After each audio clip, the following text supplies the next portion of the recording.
सदवन्द्याणं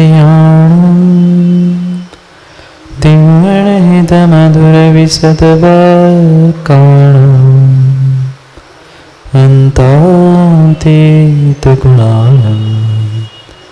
नमो जिनाणं जितेन्द्रभुवनं सहजानन्दचैतन्य प्रकाशाय महीयसे नमो नेकान्तविश्रान्त महिम्ने परमात्मने स्वसंवेदनसिद्धाय जिनाय परमात्मने शुद्धजीवास्तिकाय नित्यानन्दचिदे नमः। णोर्यन्तां णो सिद्धाणां णो वंसायाणं णो लोभे सबसा। पंच परमेष्टि भगवान की 1008 श्री आदिनाथ भगवान के परम पूज्य आचार्य भगवान कुंद स्वामी की, परम पूज्य आचार्य भगवान अमृतचंद्र स्वामी की, परम पूज्य आचार्य भगवान जयसेन स्वामी की, परम पूज्य आचार्य भगवान गुरुवर विशुद्ध सागर जी महाराज की अहिंसा में विश्व धर्म अंतिम तीर्थेश वर्तमान स्वामी के शासन में हमसे विराजते हैं और उनकी यह पावन पीयूष देशना हम सभी के लिए परम उपकारी। उपकार में देशना को समझने के लिए हमने जो अनुयोगों की व्यवस्था बताई थी, उन अनुयोगों में महान अनुयोग द्रव्यानुयोग और इस द्रव्यानुयोग के रहस्य को समझने के लिए हम सभी यहाँ पर पंचास्तिका ग्रंथ का स्वाध्याय कर रहे हैं। भव्यात्मा आचार्य प्रवर कुंद स्वामी ग्रंथराज पंचास्तिका में हम सभी भव्यों के लिए 7 तत्व स्वरूप 9 पदार्थ स्वरूप जो यह तत्व थे उस वस्तु स्वरूप का व्याख्यान कर रहे थे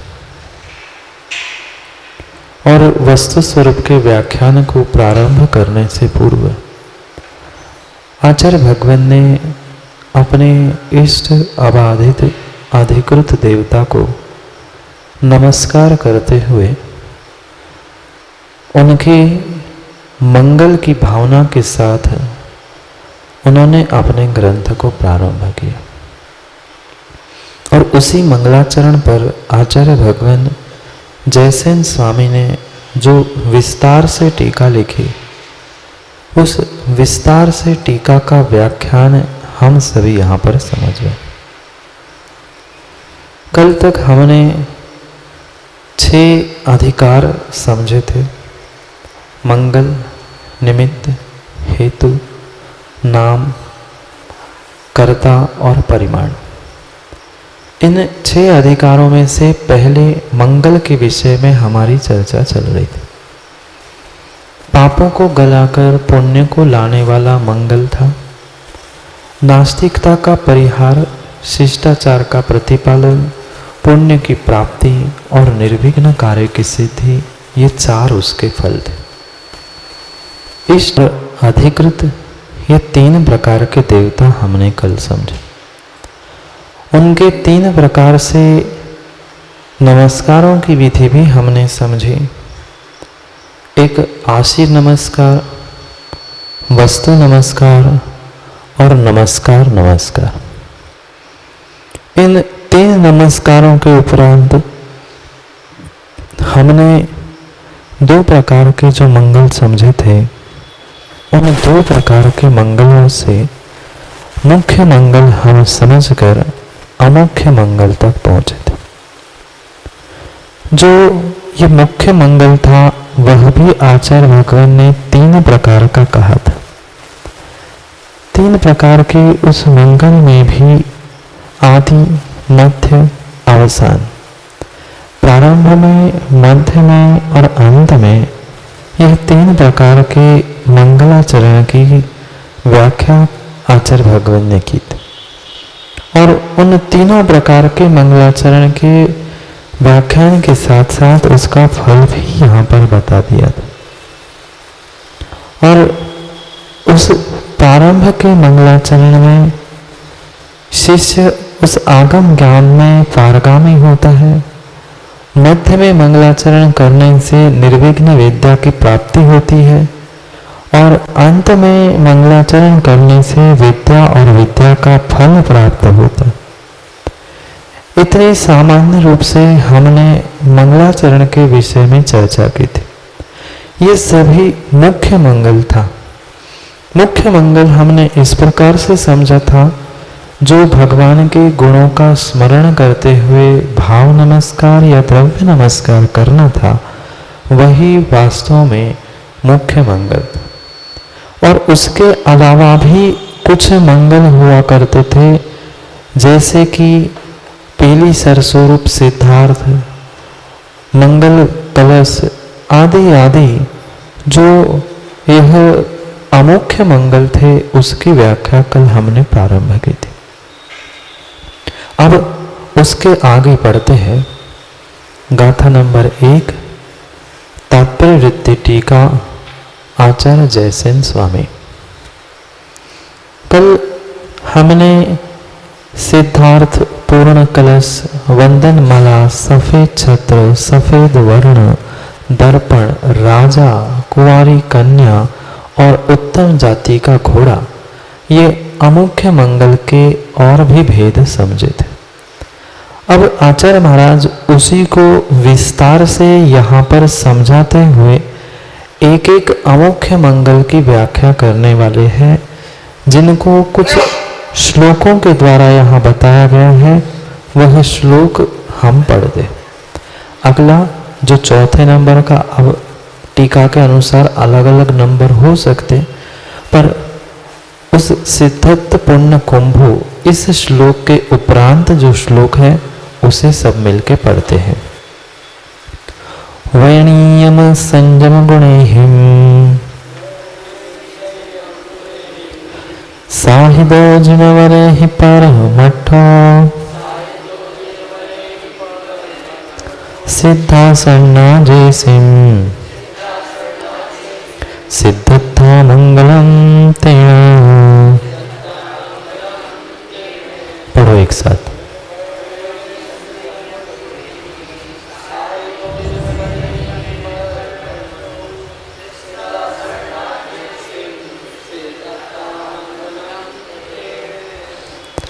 सिद्धार्थ यानी कल हमने समझा था सफेद और पीली सरसों।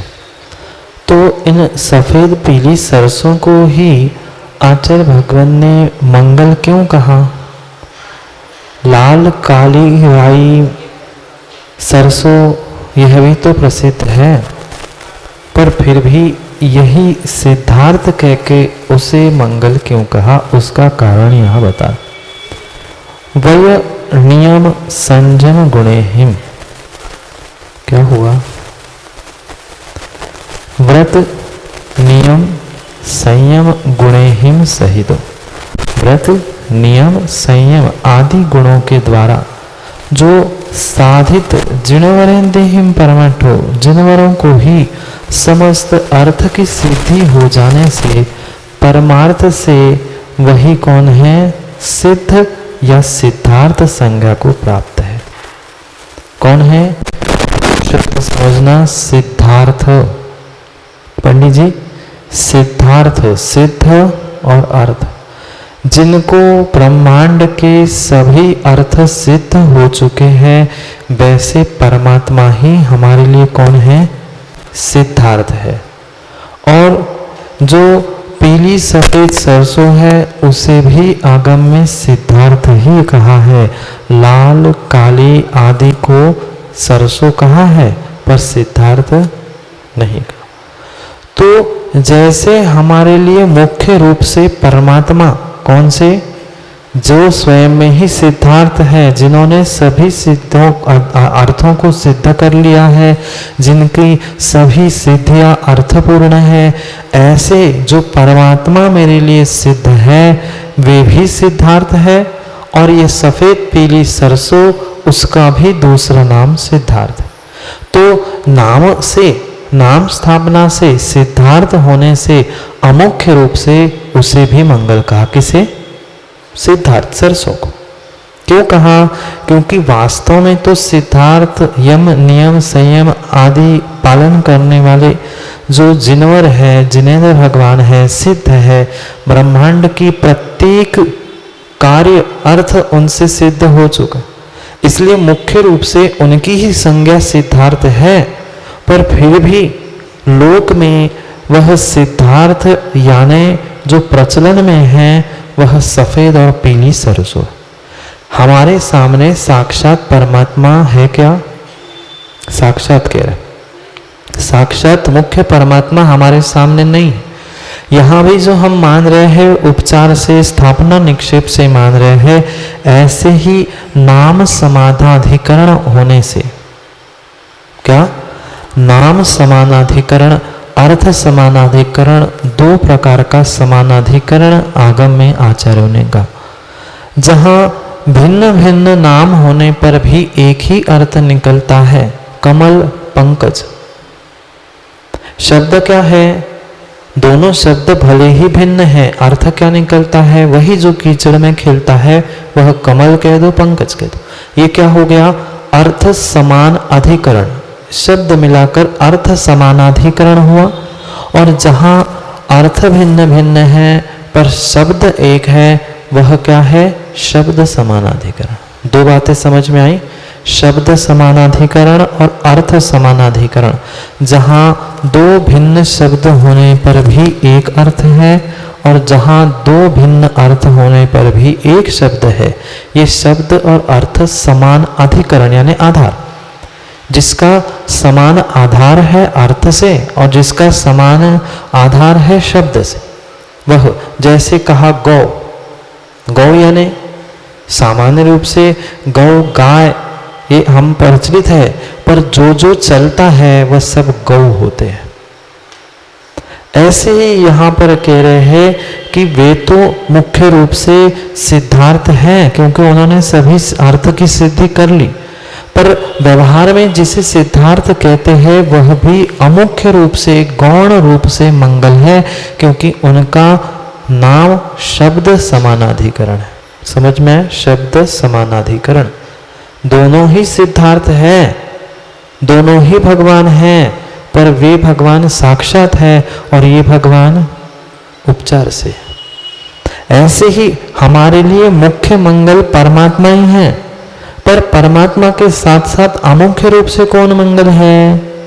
अमुख्य रूप से हमारे लिए यह पीली सरसों, सफेद सरसों भी जिसका नाम सिद्धार्थ है वह भी लोक में मंगल कही जाती। मात्र अपने यहाँ नहीं अपितु पंडित जी बहुत सारे संप्रदायों में इस पीली सफेद सरसों का, सिद्धार्थ का बहुत बड़ा महात्म्य है। उन्होंने अपनी तरह से व्याख्यायित किया और हमारे आचार्यों ने अपनी तरह से व्याख्या। समझ में आया? पहला मंगल कौन सा? अमुख्य मंगल में पहला भेद सिद्धार्थ। दूसरा पढ़ते हैं पुन्ना पुन्ना मनोरहे हिम,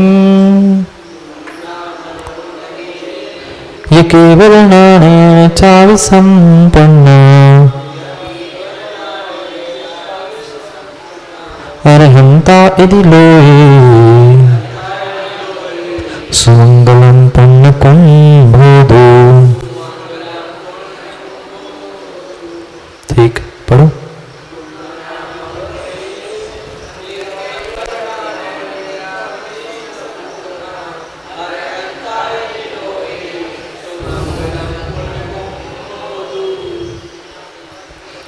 पुन्ना मनोरेहिम, यह केवल नारायण चावि संपूर्ण।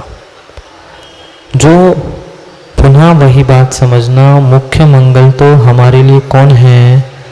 अरिहंत, सिद्ध, आचार्य आदि पंच परमेष्टि ही मुख्य मंगल है। पर प्रत्येक समय में वे हमारे सामने हमारे साथ रहते हैं क्या? नहीं रहते।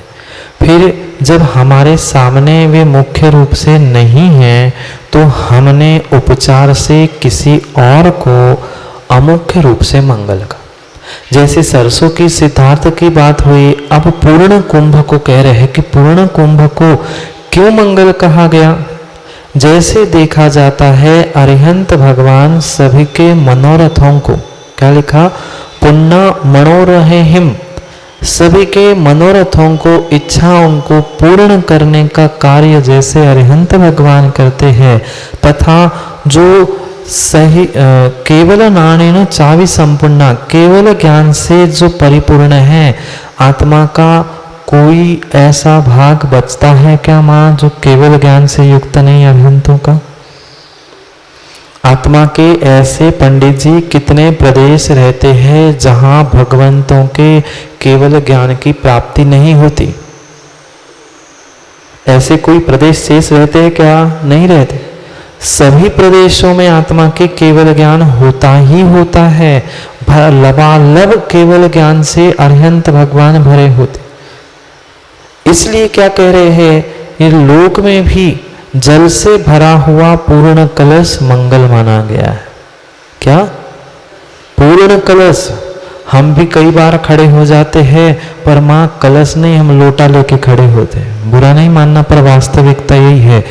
कलश की व्याख्या क्या है? लबालब। हम इतना भारी कौन उठाएगा, कौन धरेगा? एक चम्मच भर पानी डाल दिया, वो भी कभी मन में आया तो डाल दिया, नहीं तो नहीं डाला। जितना मंगल नहीं करते उससे कई अधिक गुना हम अमंगल कर रहे हैं। व्यवहार से भी पंडित जी ये बातें समझनी होगी। बाद में सब निश्चय की बातें समझ में आएगी, पर मां ये व्यवहार मंगल बहुत जरूरी होता है। हम लेके तो खड़े हो गए, पर लोटे जैसा ले लिया, इतनी सी कलसिया, इतना सा उस पर कुछ मिला नहीं मिला रखा, नहीं तो आजकल तो श्रीफल भी नहीं रखते, कटोरी रख दी। हाँ ऐसे भी है, शॉर्टकट सब शुरू हो गया है। ये पूर्ण कुंभ नहीं है, ये मंगल नहीं है। हम स्वयं के लिए भी अमंगल कर रहे हैं और जिसको दिखा रहे हैं ना उसके लिए भी अमंगल कर। पूर्ण कुंभ, जल से भरा हुआ पूर्ण कलश ही मंगल है। थोड़ा भी उसमें खालीपना है तो वह पूर्ण कुंभ नहीं है, किंचित भी नहीं है पूर्ण कुंभ। क्यों?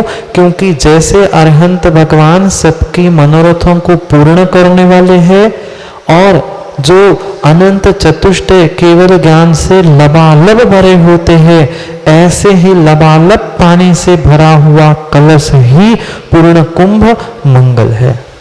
क्यों?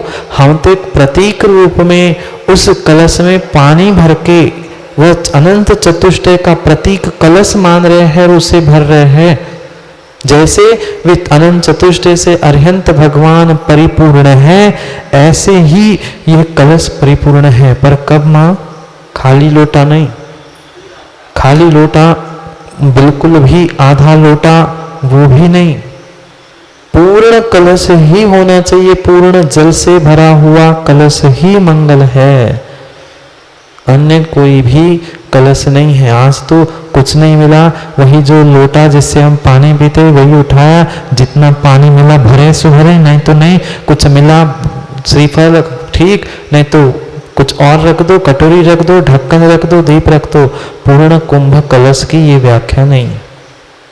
ये व्यवहारिक ज्ञान भी होना चाहिए, तभी तो हम कुछ और जीवन में अच्छे कार्यों को संपन्न कर सकते।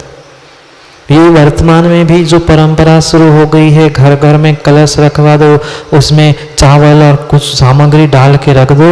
ये पंडित जी जितनी पॉजिटिव एनर्जी या जितना मंगल हम करना चाहते हैं उसके ही निमित्त से हम अमंगल कर रहे हैं।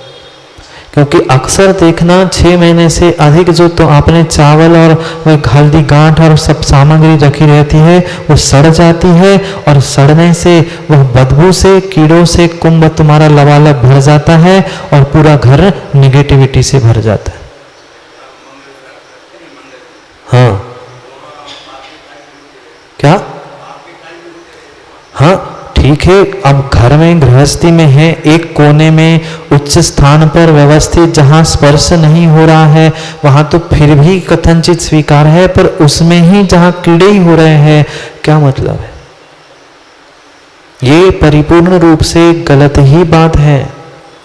ठीक है, बहुत सारी ऐसी सामग्री है जिससे हम भरकर लबालब उसको भर सकते। वो पंडित मखाने कितने दिन तक माँ? हाँ यही तो शॉर्टकट की बातें हैं हमारी। शॉर्टकट कहीं भी काम का नहीं है। बहुत अच्छी बात है, ऐसी बहुत सारी सामग्री है जो कभी भी सड़ती नहीं है, खराब नहीं होती, उससे भरना चाहिए। जैसे आगम में लिखा है पारा, पारा जानते हैं, एक धातु आता है पारा, वह बहुत पॉजिटिव एनर्जी को खींचने वाला होता है, वो है। बहुत सारी ऐसी सामग्री है, धूप है, लौंग है या कपूर है, ऐसी सामग्री भरो जिससे वो सड़ने वाली नहीं हो। हम पहले ही द्रव्य धो लेते हैं और धो के कितनी उसकी मर्यादा, 4-6 महीने भी वह द्रव्य नहीं चलता और फिर हम कहते हैं हमने तो मंगल कलश रखा पर मंगल हो ही नहीं रहा। हमारे दरवाजे पे तो मंगल कलश, अरे मंगल कलश मात्र बहुत सुंदर सुंदर माँ पोत पात के हम ले आए, वे मंगल नहीं कहलाते। बुरा नहीं मानना पर वास्तविकता है। वो लबालब भर के रखो ना। बहुत सारे लोग महाराज के अगवानी है, ये है, रख दिए बहुत 4-4, 6-6 एक के ऊपर एक कलश। भाई पर कुछ भर के तो रखते, खाली रख के बाहर से सुंदर डिजाइन बनाई पोत के रखे पर अंदर कुछ नहीं है तो मंगल किया कि अमंगल किया? मंगल के समय में अमंगल कर देते हैं। होता है, कई जानों पर देखा जाता है, शादी विवाह के समय में भी बहुत सारे वे कलश मटके रख दिए पर क्या खाली? खाली रखने की कहीं व्याख्या नहीं है, खाली होता जाएगा परिवार। ये व्यवहार से गौण रूप से मंगल है, इनको भी समझो। क्यों कहा मात्र कुंभ नहीं कहा है मां, क्या लिखा? पुण्य कुंभो, पूर्ण कुंभ कहा है, पूर्ण कलश, पूर्ण मटका, पूर्ण लोटा नहीं कहा। कुंभ भिन्न होता है और कलश, मटका और लोटा भिन्न भिन्न होता है। आप समझ रहे हैं ना अर्थ को? जब तक उस पे श्रीफल उसका पूरा व्यवस्थित जैसा वर्णन आगम में है वैसा नहीं है, तब तक वो पूर्ण कुंभ नहीं। पूर्ण कुंभ दूसरा अमुख मंगल हुआ। तीसरा वंदनमाला। वंदनमाला उसके बारे में कह रहे, आजकल क्या करे, वह सब कुछ मॉडर्नाइजेशन के ज़माने में कितनों के घर पे बचे वंदनमाला? लगे है क्या? नहीं लगे।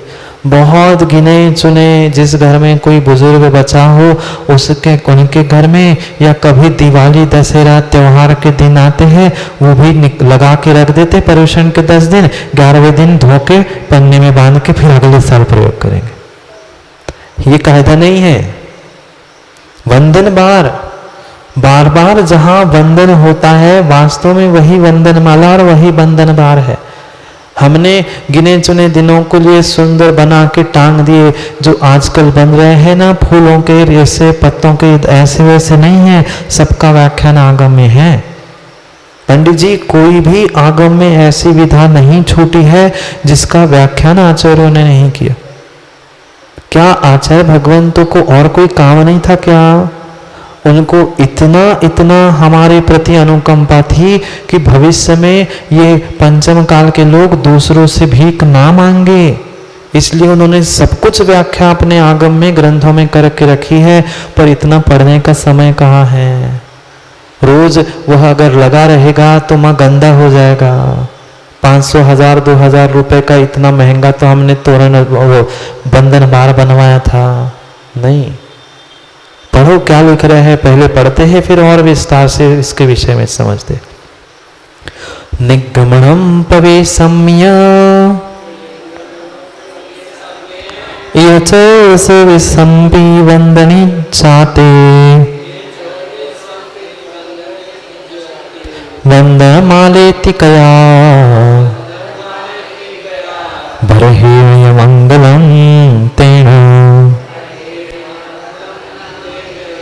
पढ़ो एक साथ।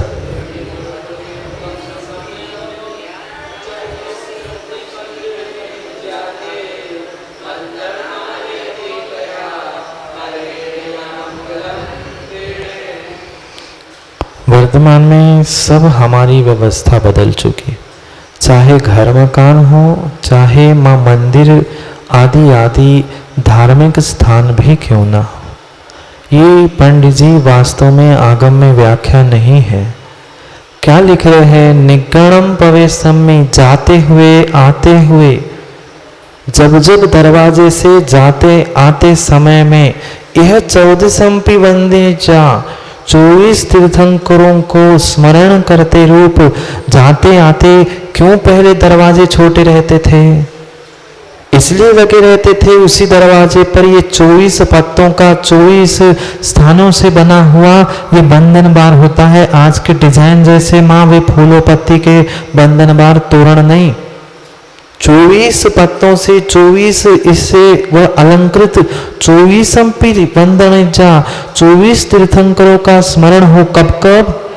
जब जब दरवाजे से हम बाहर जाए, जब जब दरवाजे से अंदर आए, प्रत्येक समय हमें बोध हो कि हम ये 24 तीर्थंकर को मानने वाले हैं, उनकी वंदना हो। छोटे दरवाजे होते थे घर के मंदिर के, तो जाते समय आते समय व्यक्ति झुक के जाता था, अहम कम करके जाता था, और धोखे से कभी सर पे लग गया तो समझ में आता था अरे ये तोरण द्वार है, ये बंधन बार है। बिना कहे बिना सोचे भी माथा भी लग गया, बंधन हो गया। हाँ, क्या करे, बदलते बदलते ऐसी हाल हो गए हैं, सब भगवान को भी हाल में रख दिया और पंडित जी सब बेहाल हो गए। वास्तविकता है। गर्भगृह था, गर्भगृह में जाने के लिए तो वो बंधन बार अलग था, मेन दरवाजे पर बंधन बार अलग होता था। ना होता था क्या? आज की बात नहीं चल रही है। जब अभी भी पुराने मंदिरों में, जहाँ प्राचीन मंदिर है 100-125 साल पुराने, वहां जाकर देख लेना, जब जो बचे हैं वहां वास्तविक, इसलिए उसके नीचे लगाने की बात लिखी है कि लगे भी तो वो बंदर बार सर पे लगे, दरवाजे की चौखट ना लगे। आजकल चौखट ही नहीं बची है, जाके देख लेना। आज के जितने जितने नए मकान बनते हैं उसमें चौखट ही नहीं बची है। चौखट मतलब 4 लकड़ियां होती है, अब नीचे की तो देहरी पता नहीं खत्म ही सी हो गई। मुख्य गेट पे देहरी नहीं है, जहां देहरी नहीं है पंडित जी वहां मर्यादा भी नष्ट हो गई। ये निमित्त शास्त्र है, ये निमित्त शास्त्र है, ये सब कुछ व्याख्या आगम में लिखी है। जहां जहां मां जाकर देखना, जिस जिस घर में देहरी नहीं बची है उस घर की मर्यादा पूर्ण रूप से नष्ट हो चुकी। ना किसी कमरों में देहरियां बची है, ना मुख्य दरवाजे पर बची है। क्या दादाजी? नहीं बची। और जहां देहरी नहीं है वहां मर्यादा नहीं बची। चाहे बेटी बहू हो, बेटी हो, चाहे कोई हो, मर्यादा नाम की वस्तु अब शेष ही नहीं बची। ये निमित्त शास्त्र है।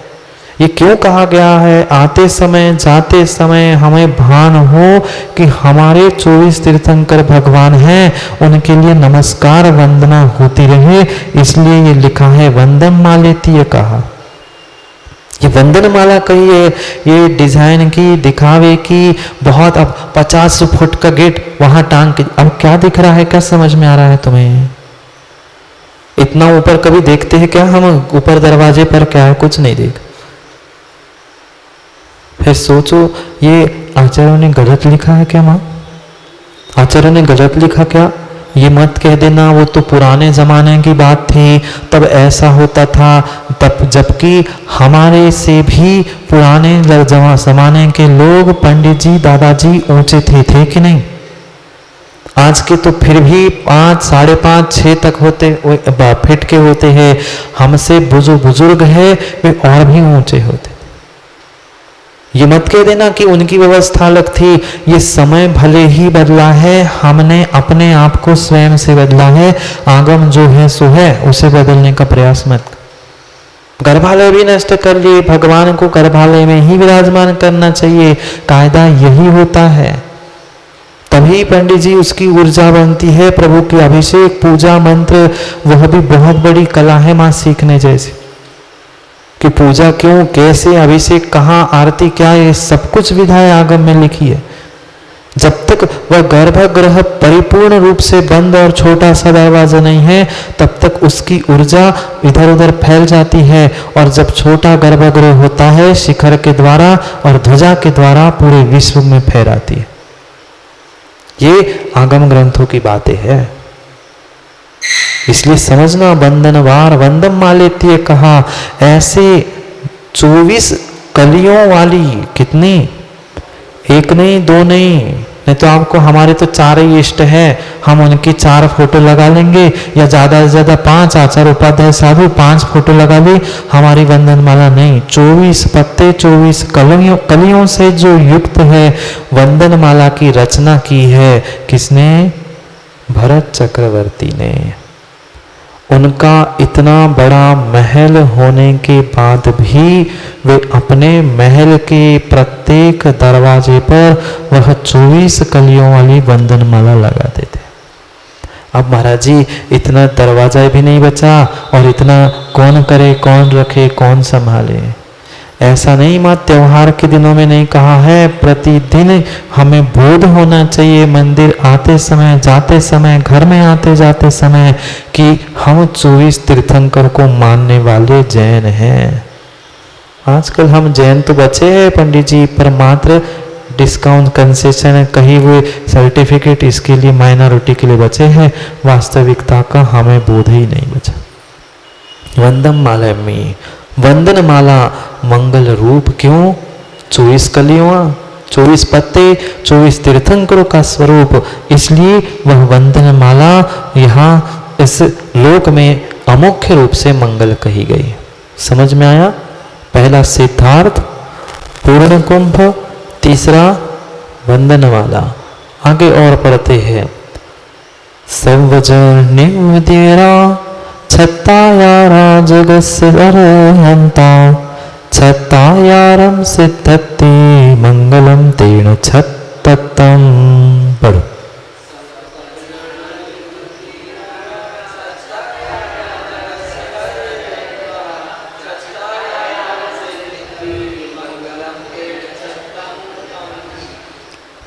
अगला मंगल छत्र बहुत अच्छे से समझना। आज पता नहीं पंडित जी कहाँ से लोगों के दिलो दिमाग में इतनी सारी भ्रांतियाँ और इतने सारे भ्रम उत्पन्न हो चुके हैं। ऐसा नहीं, ऐसा क्यों, ऐसा क्यों नहीं, ये सब कुछ देखना। माँ कोई भी शब्द में आगम की बाहर का नहीं कह रहा। हम पे विश्वास नहीं है मत करो। मैं क्यों कह रहा हूँ बार बार कि सबके सामने ग्रंथ हो। ये मत कह देना कल कि सुप्रभ सागर कह के गए हैं, जयसेन स्वामी ने लिखा है, वो मात्र मैं आपको पढ़ के सुना रहा हूं, मेरा कुछ भी नहीं। हाँ, क्योंकि आज बहुत सारी ऐसी बातें कि ये कह के, अरे मैं कह ही नहीं रहा हूं, सबके सामने ग्रंथ है, नहीं है तो ग्रंथ उपलब्ध कराओ और ग्रंथ के सामने लिखे हुए पूर्वाचार्यों की बात को मानो। मत मानो सुप्रभ सागर को बिल्कुल, पर जयसेन स्वामी को तो मानो जो हजारों वर्ष पहले हो चुके। वे जब लिख रहे हैं 24 तीर्थंकर, अगर इतना बड़ा गेट है और यहाँ ऊपर शटर पे, शटर कौन सा गेट है? शटर कोई गेट है? भगवान को भी, बेचारे भगवान को भी शटर और जाली और चैनल में बंद करके रखे। क्या विपदा है। भगवान भी पंचम काल के सोच रहे होंगे कहाँ फंसे इनके बीच में। हाँ, हुंडाव सर्पणी खाल में हम भी कहाँ से फंसे सोच रहे होंगे वे बेचारे। ये कायदा नहीं है किंचित भी भगवान के आगे पीछे कहीं भी। पंडित जी बताओ ना, हमारी बात सत्य भले नहीं लगे, लोहा लगता है क्या? क्या कभी शटर जाली चैनल की बात है क्या? वही तो कह रहे हैं, पुरानी बातों को समझो ना। ना नीचे ना ऊपर ना बाजू में ना कहीं भी लोहा कुदातु कहलाता है, उसे लगाना ही नहीं चाहिए बिल्कुल भी। माँ कौन क्या कर रहा है इसको नहीं, इसके लिए नहीं समझा रहे हैं, आगम को पढ़ रहे हैं इसलिए समझ रहे। भ्रमित मत होना, कहीं कहीं किसी प्रकार का कटाक्ष नहीं है। यहाँ आया है, विषय निकला सो बताया। समझ में आया? आगे कह रहे हैं जो ये अरिहंत भगवान है, छत्र, छत्र से याद आया था इसलिए कहा। छत्र भी जो कहे हैं वो आज के अलग अलग आकार के, बहुत सारे आकार के छत्र बनने लग गए, सब कुछ व्याख्याएं बदल गई। पढ़ना होगा प्रतिष्ठा ग्रंथों को, पूर्वोच्चर्यों के ग्रंथों को, क्या क्या उसमें वर्णन है। जो सर्व जन निविदेरा, जो जगत के सभी जीवों को मुक्ति दिलाने वाले हैं, कौन? निमित्त भूत तो है अरिहंत, भले ही अपने उपादान से मिलेगी, मुझे साधना करनी पड़ेगी, पर निमित्त अरिहंत भगवान है कि नहीं? ऐसे जो अरिहंत भगवान है वे छत्राकार है। छत्र कैसे होता है? छत्र कैसे होता है? ऐसे छत्र होता है जैसे कि सिद्धालय में बैठे हुए वे सभी सिद्ध कैसे हैं? छत्र जैसे, भले ही सिद्धशिला ऐसी है पर हमारे छत्र जैसे है ना। हम सभी जीवों का कल्याण करने वाले, रक्षा करने वाले हैं, और उनका लौकिक स्थान भी सिद्धालय जो हो है वो 45 लाख योजन 2.5 द्वीप, और उतने ही सिद्धशिला, तो उतना ही बड़ा उनने छत्र जैसे हमारी रक्षा की है, वे छत्राकार है। हमारे जैसे एक छाता छत्र होता है किसी के सर पे होता, ऐसे ही वे भी सभी हमसे मस्तिष्क पर, हमारे सर पर छत्राकार धारण किए हुए हैं, इसलिए वह छत्राकार है। और सिद्धलोक भी छत्राकार है। सिद्धलोक भले ही ऐसा छत्राकार है पर है तो छत्राकार, अर्धचंद्राकार। ऐसा नहीं है पंडित जी सिद्धशिला कैसी मानते आप? बहुत सारे लोग ऐसी सिद्धशिला मानते हैं, ऐसी नहीं, ऐसी है, और ऐसी भी माँ अर्धचंद्राकार है, जैसी हम एकम की, दूज की, चौथ की जैसा चांद होता है वैसे चंद्र नहीं है। बहुत अच्छे से समझना, आधा चंद्र है, आधा चंद्र ऐसा। अभी तत्वाद सूत्र की कक्षा में हम समझेंगे विस्तार से, जब 10वां अध्याय आएगा तो कैसे पहुंचते हैं और कैसे वहां चिपकते।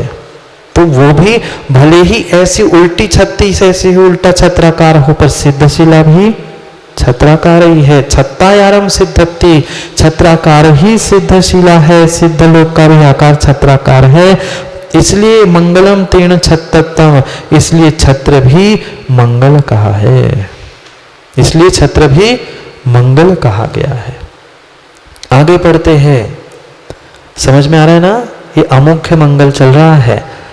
से दो वर्णो झाणम लेसाय अघाय शेषकम मंच आरोहाणम मिदिलोहि सुमंगलम से दो वर्णो दो।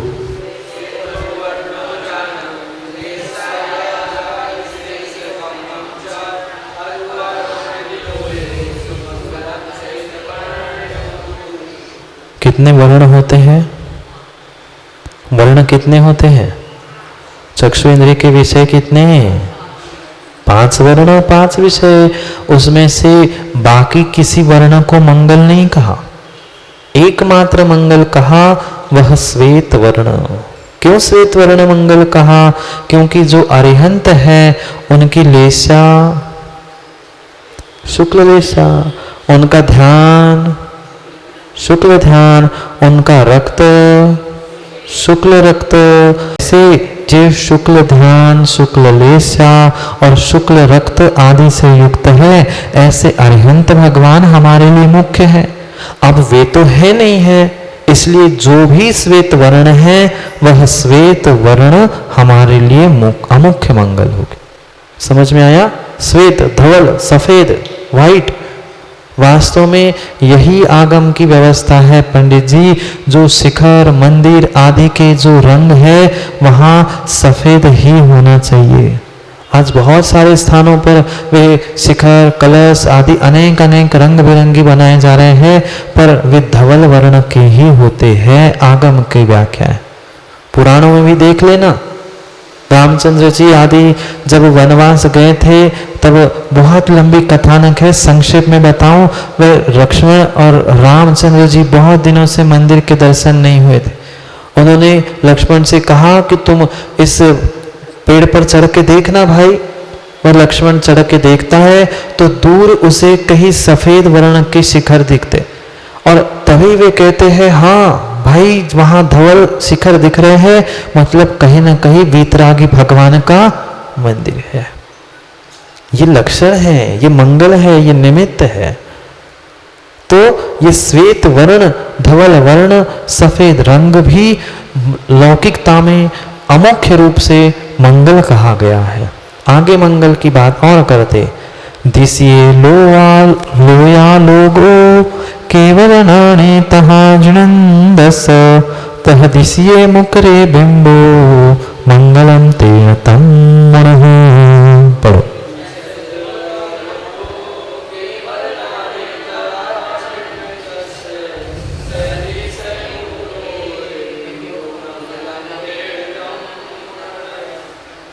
मंगल मुकुर, मुकुर यानी पंडित जी मयूर मुकुर, कुंद कुंद स्वामी जयसेन स्वामी का प्रसिद्ध दृष्टांत है मुकुर मयूर। मुकुर यानी दर्पण, मुकुर यानी दर्पण। जैसे भगवान के केवल ज्ञान में चराचर पदार्थ अनायास ही झलक जाते हैं, ऐसे ही लौकिकता में जो यह दर्पण है उस दर्पण से कहना नहीं पड़ता कि तुम मेरे को झलकाओ, इसको नहीं झलकाओ। जो भी दर्पण के सामने आएगा अनायास ही झलक जाएगा। जैसे अरिहंत भगवान का केवल ज्ञान अनायास सभी द्रव्यों को, पदार्थों को झलकाता है, ऐसे ही ये दर्पण आईना अपने आप जो सामने आता है उन सबको झलका देता है। इसलिए लौकिकता में उस दर्पण को भी मंगल कहा। इसलिए यह दर्पण सभी पदार्थों को दिखाई देता है, सभी पदार्थों को वह प्रतिबिंबित करता है। इसलिए उस दर्पण को भी साक्षात केवल ज्ञान तो है नहीं, नारिहंत है, इसलिए उसका प्रतीक दर्पण रूप वह सभी लौकिक पदार्थों को ग्रहण करता है जो सामने आता है। इसलिए वह दर्पण भी अमुख्य रूप से मंगल कहा। आगे और कहते हैं, जनवीराय संवन्नो जिनवरो मंगलम हवे लोहे हैणाय बालकन्ना तह मंगलमिति विजानाहि।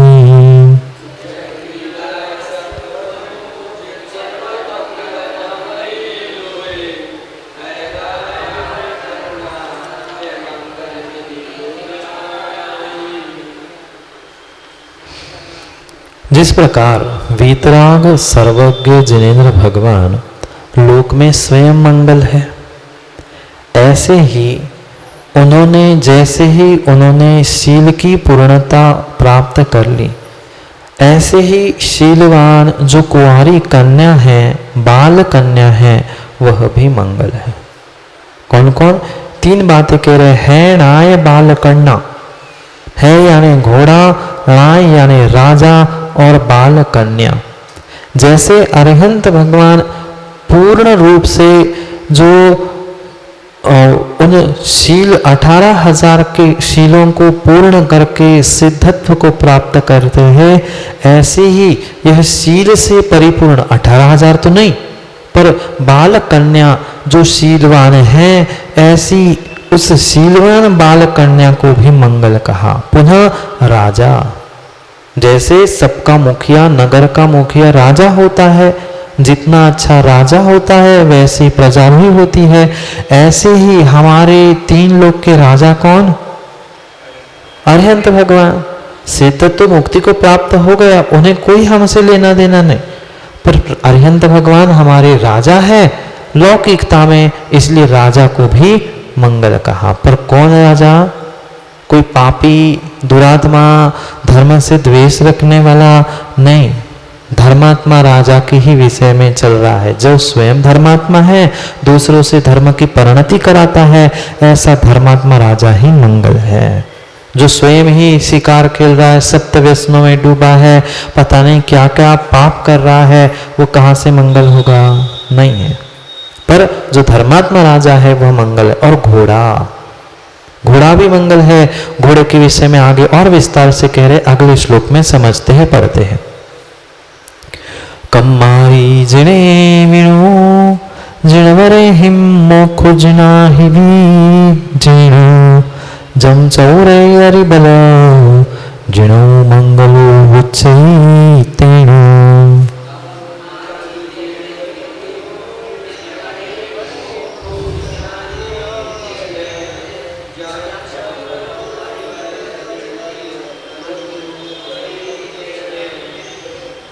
जब भी युद्ध होता है, उस युद्ध में जब भी आपने भी कहीं टीवी आदि में देखा होगा, सबसे चौरंगी सेना में सबसे आगे कोई होता है तो घोड़ा होता है। हाथी आदि आदि तो होती है, पर घोड़े पर बैठकर जो युद्ध होता है या जो युद्ध करता है, वो घोड़े के द्वारा शीघ्रता से शत्रु तक जाकर शत्रु का निवारण करके युद्ध जीत लेता है। ऐसे ही जो ये हमारे अरिहंत भगवान हैं, वे कौन हैं? उन्होंने भी तो युद्ध किया, पर बाहर का नहीं किया। उन्होंने अपने ही भीतर के कर्म रूपी शत्रु को कम्मारी जिणवरे जिने भी हों, कर्म रूपी आरी को, शत्रुओं को जीतकर जो जिनेन्द्र भगवान बने, जो मोक्ष को प्राप्त कर चुके, मोक्षो जिना विहित जिना, जिन्होंने मोक्ष को प्राप्त कर लिया है, ऐसे ही उसी प्रकार से चौरंगी सेना में हमारे जो शत्रु पक्ष है उसको जीतने के लिए ये घोड़ा एक सबसे तेज और बहुत अच्छा साधन है। ऐसे ही ये घोड़ा जो लौकिकता में युद्ध करने का साधन है, हमें भी युद्ध करना है अपने भीतर के कर्मों से, शत्रु से, इसलिए वह लौकिकता में यह घोड़ा भी लोक में मंगल कहा जाता है। घोड़े को भी लोक में मंगल कहा गया। समझ में आया? ये एक एक करके सभी की व्याख्या की। सिद्धार्थ, पूर्ण कुंभ, वंदनमाला, छत्र, सफेद वर्ण, फिर दर्पण, दर्पण पे दर्पण के बाद राजा, बाल कन्या और घोड़ा, ये सभी क्या कहे गए? मंगल। पर कौन से मंगल? मुख्य नहीं, अमुख्य मंगल कहे गए। मुख्य मंगल तो हमारे लिए अरिहंत सिद्ध रूप पंच परमेष्ठी है, पर ये शेष अमुख्य मंगल में भी आते हैं। समय तो हो गया, 2 पंक्ति और पढ़ लेते हैं फिर विराम लेते हैं। अथवा निबद्ध भेदेन द्विविधम मंगलम तेनैव ग्रंथ कारणेन कृतम निबद्ध मंगलम यथा मोक्ष मार्गस्य नेताराम इत्यादि। शास्त्रांतरादिनो नमस्कारेण निबद्ध मंगलम यथा जगत्रयनाथ इत्यादि। क्या कहा? अथवा, ये 2 प्रकार के मंगल समझे। कौन से? मुख्य और अमुख्य। और 2 प्रकार के मंगल के भेद यहाँ पर कह रहे हैं। निबद्ध अनिबद्ध भेदेन द्विविधम मंगलम। मिल गया क्या? गाथ श्लोक के गाथा के बिल्कुल बाद में लिखा है अथवा निबद्ध अनिबद्ध भेदेन, निबद्ध और अनिबद्ध के भेद से द्विविधम 2 प्रकार के मंगलम, 2 प्रकार के मंगल है। तेन एव ग्रंथकारेण कृतम निबंध मंगलम, जो ग्रंथकार के द्वारा लिपिबद्ध किया है वह निबद्ध मंगल है। स्वयं ने लिखा है वह भी निबद्ध मंगल।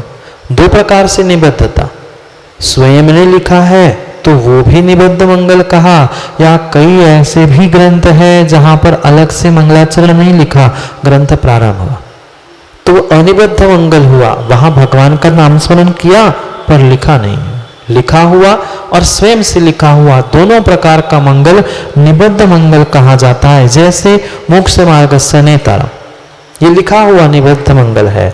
शास्त्रांतरादीनो नमस्कारो अनिबद्ध मंगलम यथा जगत्रय नाथाय इत्यादि। और जो शास्त्रांतरादीना, अन्य किसी शास्त्र में जो मंगलाचरण किया है उसको जैसे का वैसा ही ग्रहण करना, वह अनिबद्ध मंगल है। समझ में आया क्या? अन्य शास्त्रों से ग्रहण करना अनिबद्ध है। स्वयं ने लिखा हुआ, स्वयं के ग्रंथ में लिखना ये निबद्ध है, और दूसरे का लिखा हुआ जैसे नमो ऋताणम नमो सिद्धाणम, ये किसी ने बनाया नहीं है, उसको ही ग्रंथ के प्रारंभ में लिख दी, ये क्या हुआ? अनिबद्ध हो गया। अनिबद्ध का और एक अर्थ आचार्य महाराज करते हैं, जो लिखा ही नहीं गया। दूसरे का लिखा हो तो भी अनिबद्ध है और नहीं लिखा हो तो भी अनिबद्ध है। जैसे कि बहुत सारे ऐसे ग्रंथ है जहां प्रारंभिक गाथा में परमात्मा को नमस्कार नहीं किया, सीधा उन्होंने विषय की प्ररूपण करना प्रारंभ कर लिया, तो मंगल नहीं किया होगा क्या? मंगल तो है पर उन्होंने अनिबद्ध लिखा नहीं है, मन में पढ़ लिया और उन्होंने शुरू कर लिया। इस प्रकार से दो प्रकार के मंगल हुए, समझ में आया? मुख्य अमुख्य और निबद्ध अनिबद्ध। स्वयं के ग्रंथ में स्वयं के द्वारा लिखा गया मंगलाचरण निबद्ध मंगल है, और दूसरे के लिए लिखा गया, दूसरे के ग्रंथ से उठाया गया या लिखा ही नहीं गया, ये दोनों प्रकार के जो मंगल है वह अनिबद्ध, निबद्ध यानी शब्दों में बंधा हुआ, और अनिबद्ध यानी शब्दों में लिपिबद्ध नहीं किया। ये इस प्रकार से दो अनिबद्ध निबद्ध की अपेक्षा से दो मंगल के स्वरूप आचार्य महाराज ने यहाँ बताया। अब शिष्य प्रश्न पूछता है, पर प्रश्न क्या पूछता है और उत्तर क्या मिलता है उसे फिर कभी देखेंगे, क्योंकि समय आपका हो गया है, समय हो गया है। कल हमें उस तत्वार्थ सूत्र नाम के अद्भुत ग्रंथ की व्याख्या समझनी है। ज़्यादा समय अपने पास नहीं है, अधिक से अधिक 15, 18, 20 दिनों के अंदर अंदर हमें वो कार्यशाला पूरी संपूर्ण करनी है। और अगर आपको विस्तार से उस तत्वार्थ सूत्र की व्याख्या में अच्छे अच्छे विषय सुनने मिले कि नहीं, जो आज तक हमें बंधन बार, कलश, छत्र आदि के विषय में ज्ञान नहीं था, वह आचार्य जयसेन स्वामी के निमित्त से सुनने मिले कि नहीं मिले। ऐसी भले ही विषय इतना सा हो, इतना बड़ा विस्तार हमारे जीवन के लिए कार्यकारी बनेगा। ऐसे ही जो आज तक हमने तत्वार्थ सूत्र मात्र सुना है, याद किया है, रट के बहुत सारे लोगों ने पिछले साल तक इनाम भी प्राप्त किए होंगे, किए ना? बहुत सारों को इनाम भी प्राप्त हुए हैं, पर अब इनाम के लिए नहीं पढ़ना है, वास्तविक समझने के लिए कि क्या रहस्य आचार्य भगवंतों ने लिखा है। जो सूत्र में च शब्द है, उस च शब्द की भी प्रत्येक समय में व्याख्या किस प्रकार से बदलती है, और च लिखा तो क्यों लिखा, क्योंकि शब्द एक ही है मां च, पर उसका 30-35 स्थान जहां जहां किया है, प्रत्येक स्थान पे च का अर्थ अलग अलग। वे सूत्र क्या होते हैं, तत्वार्थ सूत्र की उत्पत्ति कैसे हुई, क्यों हुई, जैसे अभी 6 अधिकार हमने समझे मंगल निमित्त हेतु, उन सभी के साथ साथ मतार्थ, नयार्थ, आगमार्थ को ध्यान रखते हुए हमें समय पर समय की बात समझनी।